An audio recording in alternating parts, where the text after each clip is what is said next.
This week on FX Guide TV. We look at the visual effects behind the hit film Watchmen, and in particular the lead character of Rorschach. This and more coming up next.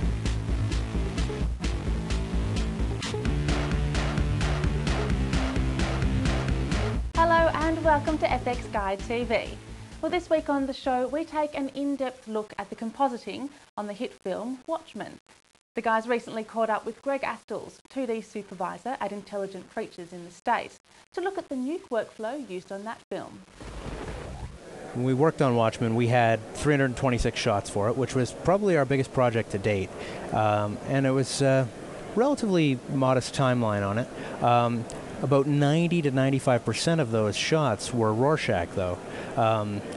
Now, Rorschach, he's kind of the driving character of the movie, and his performance is all about his mask, and specifically all about his ink blot.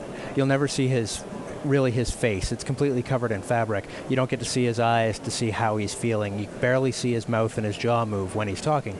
So we knew from the comic book, and we knew from, most of us were fans of it before we even started, and talking to Zach, that the ink blot was really going to drive his performance. It was going to tell his story. And so in order to do that right, we went out and we hired character animators and created a 2D mirrored animation rig for them to basically animate ink blot movements to the scene, to any dialogue Rorschach might have had. We had AI files of every bit of his dialogue cut to length to each individual shot. And from there, our animators went in and created hard-edge black and white ink blots. Now, what that ended up looking like is something like this. It's a black and white hard-edged ink blot, which looks pretty much exactly like it would look in the comic book, which is fine for the comic book because it's, flat colors, just a printing process, and the mask is just strictly black and white in the comic book. When we play that, you see for the first half of the shot, it's not moving at all, which is kind of boring, right? We knew that when we were going to put this on an actual live-action fabric mask, we needed this ink blot to do something a little more. We needed it to feel alive, feel like it was translating his emotions, his feelings, whether he's angry, whether he's frightened, whether he's, calm. So what we wanted to do, we wanted to treat that and give it kind of a feel so that it was always buzzing, always boiling and seething and roiling. So what we did to do that is we used this nuke script here. We took the hard-edged ink blot in, brought it into nuke, and by using a couple of noise clips, just an animated fractal noise and a second one, we would combine those two into something that seemed like it had a little depth, some foreground noise, some background noise. And we could control the speed of that depending on the emotion of the shot. And also, a big part of controlling the speed was that Zack Snyder's movies tend to have a lot of ramping speeds, a lot of slow motion, a lot of fast motion. So we needed to be able to drive that to match the camera, or to match how fast the film was rolling. Once we had generated our noise, we would take a blurred out version of the ink blot and multiply that against the noise pattern. You can see here we still have the mirrored image, but the noise does not match, and it's got to be mirrored on both sides.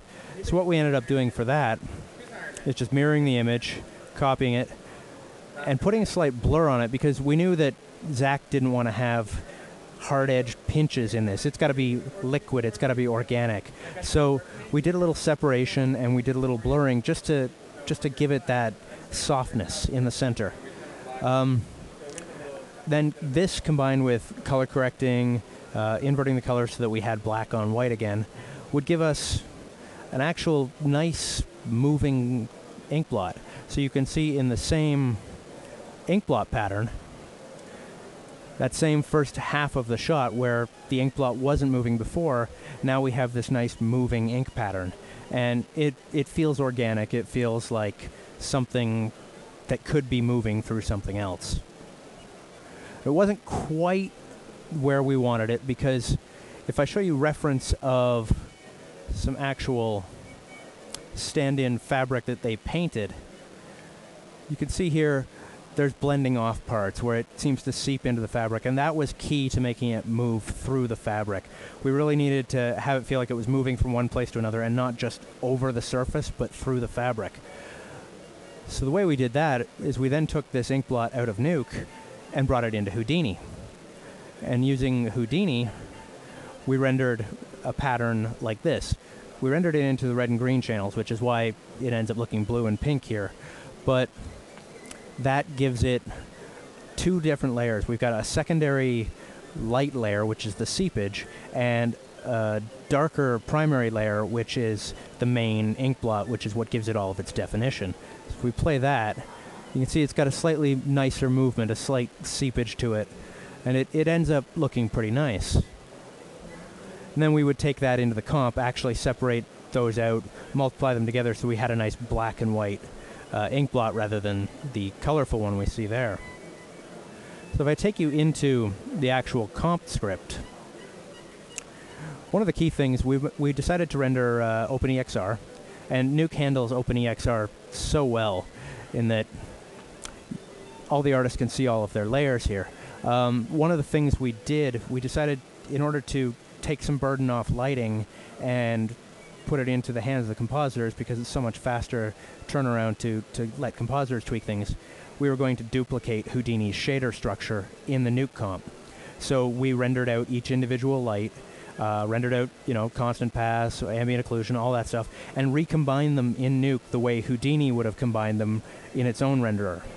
So because every shot had a different amount of lights, it could be as little as 4, it could be as many as 15, we wanted the artist to be able to just quickly see, okay, I've got all these extra lights. And by looking at the EXR, the drop-down in the Nuke viewer, you can see, okay, in this one I've only got 2 auxiliary lights. I've got the basic lights and then some auxiliaries.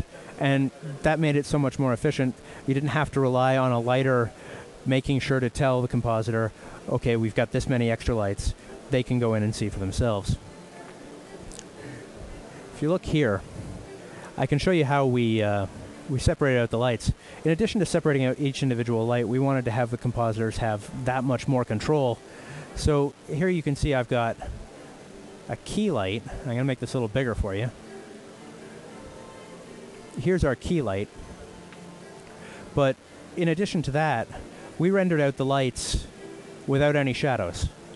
Then we rendered out the shadows themselves so that we could subtract those shadows from the lights and get the basic light.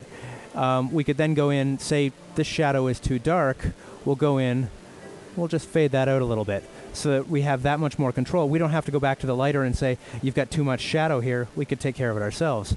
And even more than that, we could go in and, this shadow is coming just a little bit too far down his forehead, we could go in and tweak it with a roto.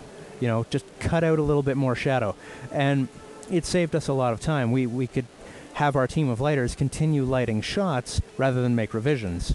And with 300 shots and a small team, relatively small team of lighters, it was important that they keep working. So I can show you in the actual comp where I've gone in and tweaked this shot with color corrects and with Beziers to roto out various areas of shadow. In this case, it was for contact shadows where he grabs his mask. This shot here, so you can see he's got all these contact shadows under his hands. Now, we didn't want to have to make our match animation team. They were already dealing with the tracking of the head, jaw movement, stuff like that. We didn't want to have to make them suddenly put in hands and try and get the shadows accurate that way. So we decided we'll do it in the comp. Now, normally, the easiest way to do that would be, do a luminance key of the plate and put those back in. And on a lot of shots, that worked just fine. But you can see in this plate, they've got a stand-in ink blot in there. So as soon as you do a luminance key, you're getting shadow combined with ink blot. And suddenly you're going to have to go in and roto stuff anyway. It's no good. So what we ended up doing, I can go back here,